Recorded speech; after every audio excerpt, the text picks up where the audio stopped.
Hello, Christian. Welcome to my backyard. Welcome. I've missed this backyard. It's not a bad backyard. Yeah, you know, I think the sounds of the freeway are a bit enchanting. So Yes, the people racing on the freeway and the planes from the nearby airport. It's very it's kind of like ASMR, you know, a little bit. ASMR. What's it? Oh gosh, I always forget the acronym, what it stands for. It's been really popular lately, where it's like you can listen to it's sounds. It's what it is. It's sounds of like people, like footsteps walking through a forest. It's very serene, or waves lapping up on a beach. And you'll have to Google it, but. Will this be like if someone who like lives in downtown New York, like is just like the street noise, fix of the street noise, and they're out in the woods, like put the song? So every time I'll listen to the episode prior to it going up, I'll always like hear the background. I'm like, for some reason that's really soothing. I hope our listeners feel the same way, because I'm annoyed by it. I'm like, I hope this isn't detracting from whatever we're bloviating on that episode. It's weird, and it's weird because I'll hear the motorcycle go by in the background on that particular episode, and I'll know exactly like the point that I was like either talking or you were talking. I don't know. My brain's weird like that. But Christian, great to see you, man. We've had a couple of weeks off from not seeing each other, so I'm happy to get in and drink some whiskey with you, and so let's get after it. All right. We are the Old Fashioned Dad Podcast, looking to love dads through the person and work of Jesus Christ, entering into tough conversations on marriage, parenting, sex, religion, all while having a good whiskey. So we are drinking a new whiskey that was introduced to me out of Indiana. I think we've already had an Indiana whiskey before, but this one's has kind of a unique name. It's kind of a mouthful, but Spirits of French Lick. Lick, how do you spell lick? L-I-C-K. Okay, like lick, okay. Yeah, lick. So, is there more than one way to spell lick? There might be. Okay, anyway. There might be. Carry on. But we're drinking a 4-grain bourbon today. So that's kind of unique. So bourbon doesn't always have a 4 grains. It's usually, 3. Corn, rye, and that third one, wheat, is usually in there. And the mash bill kind of goes back and forth on what it is. Okay. Do you know what the additional grain is on this one? This one would be oats. Oats. Yep, Okay. and they got it right down there. So for our listeners, this 4-grain bourbon consists of corn, wheat, oats, and barley. Well, I do like oatmeal, so hopefully I'll like this. Yeah, so in case, if you wanted to actually have some oatmeal and pour this on your oatmeal, it would probably work out just fine. Make your oatmeal a little stronger than you. Yeah, 90 proof oatmeal. I've only had a little bit so far, and I drank right out of that. No, I'm kidding. I'm kidding. I picked the wrong glass. Yeah, you picked it. Like this Princess Bride. Yeah, I switched it on you. Has the COVID. I've only had a little bit so far, and I didn't really do kind of a thorough tasting, but let's cheers. Cheers. Cheers. There we are. Let's have a little sip.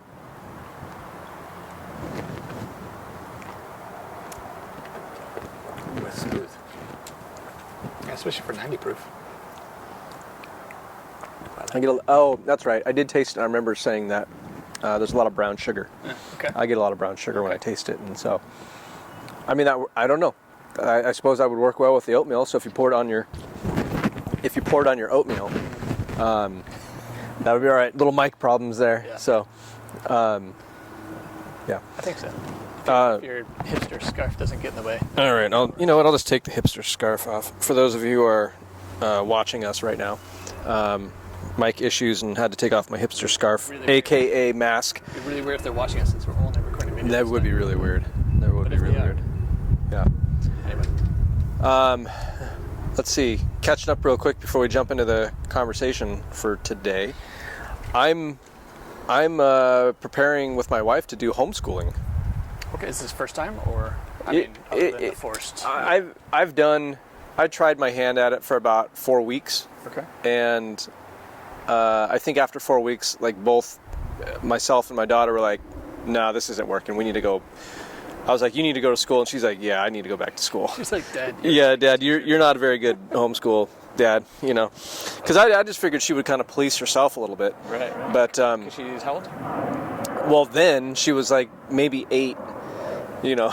Okay. Now she's 10, and she could police herself a lot better. But Yeah. but yeah, so we're preparing for homeschool, and I think we're kind of, you know, because here in Seattle, at least in Highline and Seattle School District, we're all doing distance learning, and so we're just kind of like, you know, I think we're just going to kind of take a little bit of control back here and homeschool our kiddos. I like it. So I've been working on one of the kids. We moved the kids back in a bunk bed situation, and we're turning one of the previous bedrooms into a classroom / playroom. At any rate. Gotcha. Yeah. How about yourself, man? Yeah, I mean, I kind of mentioned before we hit record that it's been a couple weeks since we got together and kind of hitting some withdrawals. Not so much on the whiskey, which might be an issue, but Yeah. on, the hang time. just hanging out. Yeah. You know, I mean, I don't know how many of our listeners have kind of gone back to, you know, social distancing and just being like, hey, you know, willing to take some calculated risk to like get that in-person fellowship, you know. Yeah. That's a good word. I haven't used that one in a while. Fellowship. It's a little churchy, a little Christianese, but A little bit, I think but there's a reason, you know, we've got certain vernacular. but doesn't it kind of? It's a purposeful word, right? You know, and it, like, there's hang out and there's fellowship. Not that we need to necessarily dissect these words, but I don't know. That word just kind of struck me right now. It's like, yeah, this is fellowship. Yeah. This is Yeah, fellowship. Just start off as an excuse to drink, and it's become like therapeutic and something I really look forward to every week. So. Yeah, me too. Yeah. No, I appreciate that. That's really cool, man. I notice it when I don't have it, right? Yep. Yeah. So So, I mean, in our catching up, I mean, we don't want to, you know, rush it, right? well, I was going to say too long with our. Man, that smells really catching up good. and stuff. Yeah, this cigar is awesome. Sorry, not to get. Finish your thought, and then we'll jump onto the cigar that you're smoking. Okay, sounds good. Yeah. Since we've hung out and recorded an episode, Jason Van Heusen, you know, one of our guests on here, the one about Marina Wool and Yeah. you know, all that. Dark mode is overrated. Yeah, that was funny. episode, Yeah. So our families went camping last weekend. Nice. And it was awesome. It was a lot of fun. I mean, they tried to kill us on a ridiculously hard hike, you know, up in the Olympic Mountains, Mount Eleanor, if you're in the Pacific Northwest. But I don't know that one. it's only like 6 miles, but it's like 3,500 feet of elevation gain. Like over the course of that 6 miles? Yeah, I mean, you're basically walking upstairs for right from the beginning. Yeah, it's pretty gnarly. That does sound brutal, actually. But the view is awesome, like Mount Rainier and the whole valley, you know. Oh, man. Gorgeous. But anyway, that was really great experience just to hang out with the family and their family. And it's always encouraging, I know I mentioned it on that particular episode, just being around Jason, just like his demeanor and disposition towards his kids. You know, I've kind of readopted the if you remember the WWJD bracelets, you know, back in the 90s. I do. Very well. I've kind of readapted that, but instead of what would Jesus do, it's what would Jason do? What would Jason do? When I'm thinking about parenting. It's a very tangible example. It is, because I mean, just kind of seeing that for a couple days on end, even him interacting with my son. Yeah. And I'm like, it's just very encouraging of like what it could look like versus, you know, my hot-tempered and you know, me losing my you know, cool with my son. So but anyway, so that was a very fun camping trip, and then very another Christian term, edifying. You know, to my Christian walk. Don't use too many more Christian terms, because like you're over. I think you're over the limit at this point. Yes. My quiet time this morning was very anyway. Yeah. So this cigar is delicious. You brought this over, Lord Calvert? I think it's Calvert. Okay. I could be butchering that name, but there's a fan of denim and whiskey, and that he's a cigar aficionado. And as I've kind of stepped my foot a little bit more into the cigar world, he really wanted to have me try some higher end cigars, and so I actually haven't tried this one. So you're kind of going to be my guinea pig on this, and yeah, this is delicious. Thank you for being my guinea pig. Sure. It's a much higher caliber than I would usually be able to afford. Yeah, well, I had to look up the price tag on it. I mean, at least for me, probably for both of us, you know, $20 a stick is. Yeah, that's like a wedding or birth, you know. Yeah, you're not. Cigar. Yeah, you're not. But busting that out, very often. Right, not just to hang out with you. I mean, Yeah. I appreciate you. Yeah, you're going to get a Swisher Sweet every time. Mile. There you go. Yeah. No, that smells really good. Yeah, It smells really good. I'll be curious to see what you think like halfway through. Maybe we'll do a check-in on the cigar, Sure. how that's I mean, going. just right off the bat, I mean, it's super smooth. I think I feel it's going to go well with this bourbon. I hope so. But just the draw is like really like tight and consistent, and I'm liking it. I'm just enjoying it from right here. So like, thank you. It smells really You're excellent. welcome. I will smoke a cigar around you anytime. Oh man, what a friends. iron sharpens iron. I think that's what that means. Oh, more Christianese. This is good. Shoot. Keep this going. Yeah. So, in thinking about today's topic, the way that I don't know if it's helpful for the listeners to know how I come up with topics. Sometimes I come up with topics based on what I've encountered in my counseling office. I think like, hey, this is a good thing to talk about. Other times it's like I have this kind of loose idea of, I think this could be something. I'm going to kind of pray about it. I'm going to sit and think on it and see if it kind of materializes into something more. And oddly enough, or maybe it's not, I mean, maybe it's odd to everybody else, but for me, this is, I think, just how it goes. I had a loose idea, and Friday night on date night, driving with my wife, she starts talking with me on the freeway, and the idea came all together. And I can't even really pinpoint anything that she said, that it just came together. But so I initially was like, what if we talk about today on the topic of being afraid as a dad, being scared, being fearful, But we're men. We're not supposed to. I know. I ain't afraid of nothing. Yeah, you ain't afraid of nothing. That is kind of the faux pas, or not faux pas, but the countercultural, like, men aren't supposed to be afraid. But I was like, well, and why am I even thinking about this? And I'd had a conversation with my brother a couple nights prior to that, and we were talking about current events and stuff like that, and I had mentioned to him, it's like, you know what, I am afraid. I am afraid of just all the stuff that's happening right now. Like, I can't say that I'm not. And that sat with me because I don't know that I've ever uttered those words. I don't think that I've ever really thought about myself in those terms, like, I'm afraid. Which led me down the path of like, well, what does fear do to a husband? What does fear do, being afraid, what does that do to a father? And then what is that, where do you land? And as a Christian, I was like, well, we have the full spectrum of emotions, and so like we're going to get afraid, we're going to get fearful about stuff, and so what are we supposed to do with that? Which led me to, well, we have to submit ourselves to Christ, and on a case-by-case basis or whatever that may be, and hopefully that fear draws out a humility to trust in Christ rather than really tightening down and trying to control. So that's I think that's kind of where hopefully listeners, sorry that was very long-winded, but hopefully it gives you an idea of like how I kind of approach topics, but how I came up with today's topic and maybe the importance of it. I guess I think there's probably more dads out there that need to hear some sort of topic on being afraid. Anywho, any thoughts you would like to share right off the bat? Well, I mean, when you first talked about having that as a topic, I was kind of like, I'll probably find something to talk about. But as you're kind of explaining it, I had a couple thoughts that came to mind. Yes. Why? I didn't say they're good thoughts. Sweet. The first thing that comes to mind is, for me, I think it's hard to think in terms of being afraid. Yeah. Because I think it's more vulnerable, or maybe I think about it as you have to admit weakness. Maybe you have to admit some sense of irrationality, or maybe I kind of associate irrational fear with fearfulness or being afraid. But we've talked openly about acting out of fear. Yeah. But for some reason, the term fear and being afraid seem like they hold different weight.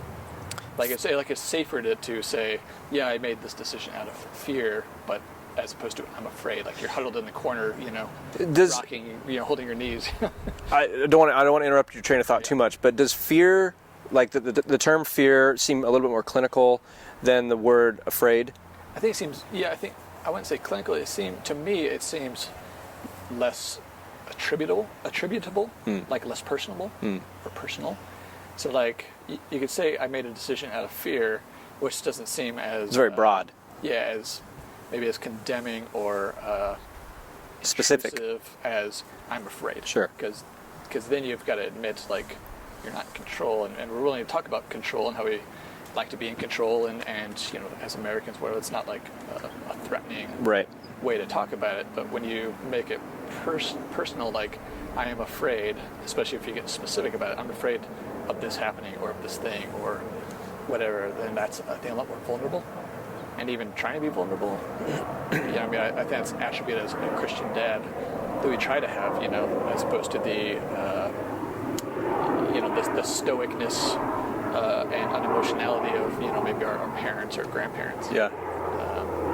It's still kind of hard to think in those terms of being afraid, but I think you're right. There's fear around what's going to happen with the pandemic, specifically, selfishly, like, are we going to be stuck with our kids at home homeschooling, and we're going to ruin them because I'm not a teacher, I don't know what I'm doing.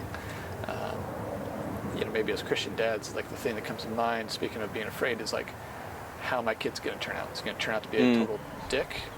Is he going to reject, God? Is he, whatever those things are, kind of like. I think if we sit down and think about it, it's not too hard to say, the worst case scenario, the thing I fear most is this. And so many of our decisions are based out of trying to avoid that outcome. Yeah, I like some of the distinction that you were making there between between fear and the word afraid, because there's a lot more personalness. Is that a word? Personalness to the word afraid, as opposed to it's, like you can kind of detach from the word fear, but though it's still applicable in a situation that you might be experiencing. It's like the word lust, like in church, like the PG version of yeah, you're like, well, I'm struggling with lust, which is usually code for like been watching a lot of pornography, whacking it every night, and it's not about my wife. Yeah, like yeah, but we like to use words to help people kind of get an idea of what we're dealing with, but we don't want to be specific enough so that they really know what we're dealing with. Want to take ownership of our sin, right? You also got like mixed company, issues and stuff too. But for sure, talking man to man, like we should have an issue being like. Yeah, I'm not just struggling with lust. I'm like fully obsessed. Right. Like that's how we should be talking. Yeah, I can't not think about it, and my sex life is hurting. It's wrecked, et cetera. Yeah. So, but I think it was just really powerful for me to. I don't know if any change is necessarily what change is quantifiable at this point. Since reflecting on this, but I think it was really powerful for me to just simply say, yeah, I'm afraid. There's a lot of forces that are outside of my control. I am not in control as much as I think that I am, and even when I am thinking that I'm in control, I'm really not. And that's really, it was really humbling. But there was actually also a sense of relief, I suppose, in saying, yeah, I'm afraid. Because I think for the person who doesn't know Christ, they get to a place where they admit, like, I'm afraid. Well, what do they do then? Where do you go? Yeah. Like, what are you going to put your hope in? Back in yourself?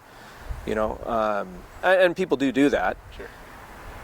But it made me think about the relationship that I have with Christ. I'm like, okay, my hope definitely shouldn't be in me, especially when I'm afraid. Sure. And I'm not guaranteed that I won't deal with fear, in this life, like I'm going to. So what should my response be? Like, what should I do when I am afraid? Because I'm not convinced that trying to ratchet down my life to where nothing budges and everything's under like, rule of iron fist really works. I mean, I've got two thoughts. We'll see if I can hold on to the second one until we address the first one here. Yeah. I mean, let's give our listeners, like permission to name that thing and get vulnerable. I mean, if you don't mind me asking, like, what are what are you afraid of regarding, what were you talking about with your wife on your kind of date night? I mean, let's get some specifics, maybe help our listeners kind of visualize what. Yeah, sure. I think one thing that comes up, at least it might be low-hanging fruit for me right now because it's just ever present, is we're planning on moving, and we don't know what that looks like because that can impact. That's like, what do I do with my business? My practice is in here in Seattle, and we need to move so that we're closer towards her business, which is in Central Washington with the family orchard, so we need to be closer to that. And there's a timeline here that I just don't know, like, what that timeline looks like. So there's uncertainty around that, and I am afraid things really aren't going to work out. Moving away from community that we've built and we've worked and we've been in for such a long time, like, we're going to a place that we have no community.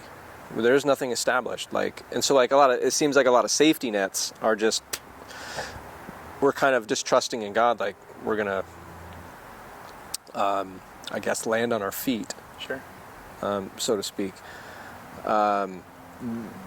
This next one is really more kind of, very raw and in the process and in the moment right now, but like, I am feeling a call away from the identity that is denim and whiskey.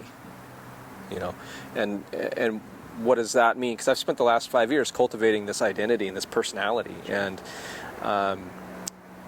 there's, I think, much greater things for me to focus on than somebody who takes a lot of pictures of clothing and whiskey and cigars and boots. And but I think there's embarrassingly enough, there's a fear of loss of that identity and loss of that thing that has now actually become so tightly connected to Christian. And I think those are two tangible examples that I can rattle off the top of my head. Sure. Well, I mean, those are pretty big, definitely valid. Yeah. I mean, how much do you charge, by the way? Send me a bill later. Counseling the counselor. Yeah. No, I mean, that's a big deal because, I mean, you got your counseling business here, and you're either going to have to restart that over there. Yep. But I mean, essentially, you're walking away from your livelihood. Yeah. I mean, that's one livelihood. Then you've got the other livelihood, which is the denim and whiskey. You've got identities in both of those. Yeah. Community here, nothing there. I mean, yeah, that's a lot of uncertainty. A lot, and I think I've said in the past before, when it comes to like transitions, I get overly clinical about things, because the more clinical something is, the more I feel like I can handle it. Sure. But it's like me detaching myself from the emotional stuff, and I don't know that that's a good thing. Yeah, I mean, not to get off. Hopefully, we don't get off topic here, but I mean, I think that's pretty common with guys, is to like. Yeah. I mean, I tend to live in my head, and while I think it's good to be able to like rationally process things and all that, it can also be a detriment to like how I communicate with my wife, coming off as like cold and abrasive, and and I mean, like yesterday I was telling you before we started recording, like it was just a shitty day. I mean, I got up in a pissy mood. My wife responds to my pissiness by, being sarcastic and kind of mean. My son's irritated all day. Like, it just wasn't good. We were just unkind to each other, to put it nicely. But there's some hope in that, because I mean, at the end of like our fighting at the end of the morning, it's sometimes it takes me a while to like really break down of like, okay, what is all this? Well, it's because I'm afraid, because like I feel like a failure. You know, it's because like I feel like I'm failing as a dad, as a business owner, as a husband, and I respond poorly to that. And so when my wife, you know, says, hey, I really think we need to do X, Y, and Z, I take that as you're failing. You need to do more. Yeah, you didn't do a good job. And I'm like, I'm already capped out. Like, I don't know how much more I can do, you know? But then when she changed her tone, you know, to like, hey, I really appreciate when you do this and that, and this is where I see you growing. It's like, you know, that softened my heart to like hear, you know, the other side of it, and enable me to be vulnerable about my fears, you know, being afraid of failing, and of like Nolan primarily remembering his childhood as his dad yelling at him and shaming him. Yeah. And my wife just being unsatisfied in life in general, you know, because I'm working all the time or whatever, you know. And it took us, you know, an hour of like not very pleasant conversation, bickering, to get to a place of vulnerability and honesty and repentance, you know. But I mean, I think a lot of that was based out of fear. Like, I'm afraid of failing, and while she didn't mean it that way, internally, I, you know, in certain regards, feel like a failure. You know. Isn't that that's an interesting point that you make? Because doesn't being afraid, and certainly in your case, like it totally impacts the way that you have conversation with your wife. You know, like you hear things differently, you interpret things differently, and I mean, oftentimes when you're afraid and you're responding out of that fear, you're not seeing things in a positive light. You know, you're more likely to hear your spouse as like adversarial. You know, you're not seeing them as an ally. They ask you a question and you see it as accusing, right, as opposed to like accountability. Right. You right. And that's what was some of our conversation about, like, you know, my wife needs like kind of vision casting of like what's the bigger picture, because she gets, you know, mired in the details. You know, where I'm very self-driven, and like I see the bigger picture and I'm prioritizing things to get us there. I'm not great about expressing that to others because I live in my head, like, you know, and so just kind of the disconnect, you know, just didn't lead to a very good day. But I think it very much relates to, you know, being afraid, you know, as a man, you know, because it is closely tied to control, or feeling like we need control. No, I like thinking back on the beginning of this conversation and where this topic was going to go. It really does seem like it's a relevant, good topic, because all dads, whether we're doing it justice or not at the moment, but all dads really do wrestle with fear and being afraid specifically, and it impacts the way that they parent. It impacts the way that they're husbands and fathers.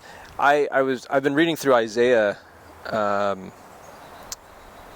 don't know, for the last several weeks, and I had to look this verse up, but it's Isaiah 41, verse 13 through 14. I'll just read it, but I find it encouraging. For I am the Lord your God, who takes hold of your right hand and says to you, do not fear, I will help you. Do not be afraid, for I myself will help you, declares the Lord, your Redeemer, the Holy One of Israel.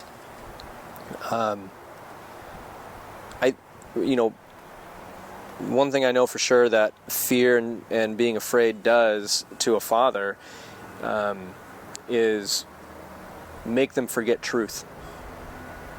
You know, make them just not aware of God's truth. And you know, I wish that I shouldn't say I wish. I wish I had better discipline, that when moments of fear and moments of being afraid do happen, like, these are the words that flow through me. Sure. You know. Sure. Well, I mean, even saying that, like, that can very easily become an idol. You know, like, I know people are far more disciplined than me, you know, and if that discipline doesn't flow out of a heart that loves God, sure, you know, you can be as disciplined as you want to be, and is regimented and pharisaical. But I mean, I understand. Like, I tend that way too. Of like, if I could just be more disciplined or more organized. Because I tend to think life would be easier, but really what I'm saying is I'd be able to control things better. Right. I'd be able to get to my goals and make this life what I want it to be. Yeah, I'm constantly, and I think we're similar in this way, is analyzing, I'm always analyzing my responses and doing kind of a return on investment. If I do this, then that, or whatever. And what I want to eventually get to is where, something does create fear, something does make me afraid or anxious in my day-to-day life. My first response isn't going to be, how do I change my behavior? How do I figure out what's going on so that it works out well for me? Or how do I reduce this anger or whatnot? Or not anger, but feelings of fear. My first response is Scripture. My first response is like, well, man, what does God say? That's what I'm hoping that, as life goes on, that's going to be my response. Yeah. Sorry, busy taking a picture for Instagram, and there's a loud siren. Yeah, a siren. Maybe wonder where they're headed. Coming for you. Yeah, I think so. I mean, it's something said earlier. I don't remember exactly what it was, but the thought I had, I think my second thought of the two, was something around, and maybe you can remind me what you said if this triggers something bigger. But something around the avoiding fear and uncertainty in life. And the thought that came to mind is, as Christians, that's almost like, if I say antithetical to the gospel, but we're not guaranteed safety or fear or comfort, but that's kind of what, the American society, that's the highest goal. That's what everyone is trying to do. Right. Is to be as comfortable as possible and be in control as much as possible. Right. And that's not something that we're guaranteed, or I wouldn't say it's inherently wrong, but if that's our primary driver and idol, I think that's an issue. I mean, because you're talking about kind of feeling called, and I assume that's a call by God to kind of separate yourself or whatever from the Dem and Whiskey persona, and you've got your reasons, whatever that is,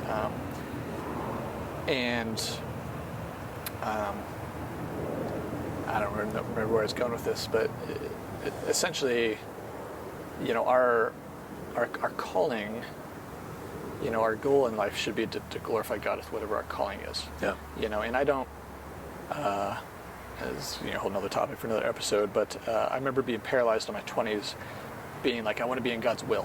What is that? Okay, God, tell me. Yeah. Silence, crickets, and I eventually came through, some wise, older Christian brothers, to determine, I don't think God really cares as much about the direction of our life, like whether you become a counselor or an Instagram model or a real estate agent, whatever. He cares how you do it. He cares if it glorifies him. Right. 100% agree. I could probably married, 1,000 different women out there. I don't think God necessarily had the one, but the one that we, but it ended up being Jenny, and so that's my calling. My calling is to be the best husband to her. There's no I married the wrong person. No, this is who I married. Therefore, that's who God's called me to pursue and love and serve and whatnot. And so I guess where I'm going on this tangent. It's a good one. I like it. Yeah, where I'm going on this tangent, I guess, would be that I don't think there's a specific calling as much. I mean, if you're having a specific calling, obviously you are, but most of our life is God using situations, our intellect, our intuition, and conviction to guide us. And whatever those decisions are, to love the people He's put it in our path, and to glorify Him. And I think that's a good. Ultimately, theology really that should impact the way that I think anybody deals with fear or being afraid. Because we're all going to be afraid. Right, like that is, Yeah. I mean, that's a fairly strong guarantee in this life. Yeah. Like, we're going to encounter fear at some point, big or small. But understanding the character of God and the will of God, and how our lives flow in and out of that constant, I think impacts how debilitating or how paralyzing fear, anxiety, being afraid can ultimately be. And because I do think you're right, like, God wants us to glorify Him with whatever He's placed in our lives. If He's given you $5 to steward for the rest of your life, then you steward it well. If He's given you $5 million to steward, then you steward that well. And yeah, so I think that's an excellent point. Yeah. I don't know if there's much more to say on this topic. I feel good being able to flush this out, and it may require kind of revisiting it, like any other topic that we've had on this podcast. I mean, maybe we've already talked about it, but I mean, in kind of closing, I mean, with your fears or being afraid of the things you mentioned earlier, I mean, what's your propensity? What's your tendency to respond? And like, I mean, when we are afraid, I mean, I think we can all agree that like our tendency is to like control and manipulate and bargain, to just keep control. But I mean, how should we respond? I mean, how do you plan on responding? I mean, obviously you don't have the answers to these uncertainties, but my common response is to do kind of like this risk analysis of my situation. Okay. Risk assessment, that sort of stuff. You got your matrix of risk reward. Yeah. Here's all my quadrants, and but also then pull back from people that God has placed in my life that can provide good feedback. Hey, I'm not gonna share this particular thing because, one, I don't want to seem disjointed. I don't want to seem all over the place. I want to have, if I'm going to come and share something, profound, like God's doing in my life, I want to be, put together. I don't want to be this kind of, I don't want them to see the painting being painted in progress. I want them to see a finished piece, even if it's, not a great painting. But, so I mean, it's set to kind of come full circle. I mean, it kind of sounds like what you're saying is you want to make sure to include the people God's put in your life as a sort of sounding board, not live in isolation. I mean, that's kind of the thought that came to my mind, because I know that's my tendency, is to like do things myself. Yeah. And make decisions myself. Yeah. But the best wisdom and stuff has come from like people outside of myself, when I'm willing to like be like, hey, here's my shit, here's what I'm struggling with, as opposed to like, here's my polished how I want you to see me or my situation, or me as a husband, dad, whatever. Right. And getting that input. I mean, that having that community, right, having those one-on-one conversations, to get wisdom and see if God will speak to you, not just in your little world as a dad or in your family, but a larger picture. I mean, I don't want to isolate. I don't want to approach my fear kind of like, this might sound like a weird usage of these words in this context, but I don't want to approach my fear like it's a diet. So I'm just gonna abstain from the things that I don't know might be creating the fear, and kind of go on this diet, and then I fall off the wagon. I just binge on whatever it is that's creating the fear. No, I'm going to come back to this old behavior. I'm going to stay involved in the denim and whiskey persona or whatever. And but at the same time, I don't want to just invite just a ton of people into this, and like, okay, I'm going to listen to everybody. I'm going to, not have my own mind on this sort of thing. And so what I'm trying to do in this regard is I need to be thoughtful and purposeful in understanding what God wants for me on this. And so that means strategically inviting people in, and like I had conversations with my pastor today about this, and specifically on the Instagram stuff. But he asked me today. He was like, "How can I help you?" And I always struggle with that how to answer that, especially because like my wife likes to ask me that a lot of times, and this is also another topic for another time. But I never know how to answer that, And but what I was able to come up with today was I was like, I don't know what I need, and in moments I'm more likely to retreat and isolate. And so what I need for you to not wait for me to tell you what to do. I need you to pursue me, and I think that was helpful for him to hear.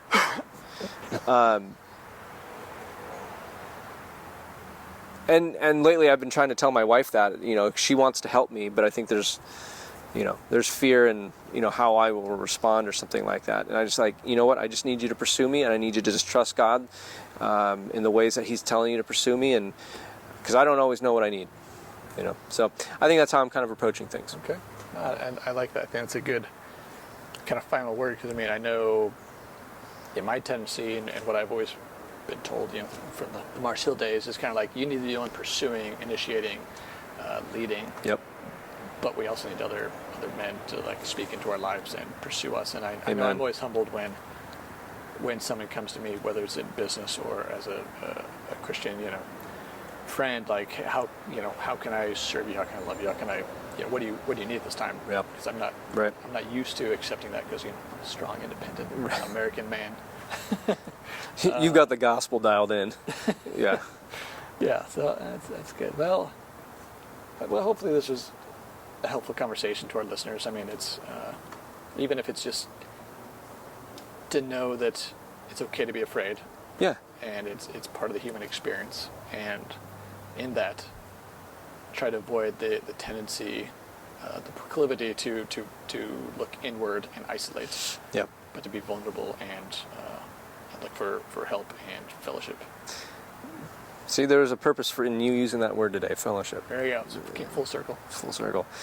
So, gents, we love you, and be afraid if you need to be, but don't stay in your fear. There's a big, good, and gracious God that loves you, and is really only a prayer away, probably even closer than that. Because God knows that we don't know what we're doing. Exactly. We don't know what we need. Yeah. So he's pursuing us, which is very hopeful. 100%. Yeah. So, we love you. Drink a good whiskey, smoke a good cigar, hang out with a good friend, have fellowship. Love your wife, love your kids. Do all of that. Yeah. And we will catch up with you next time.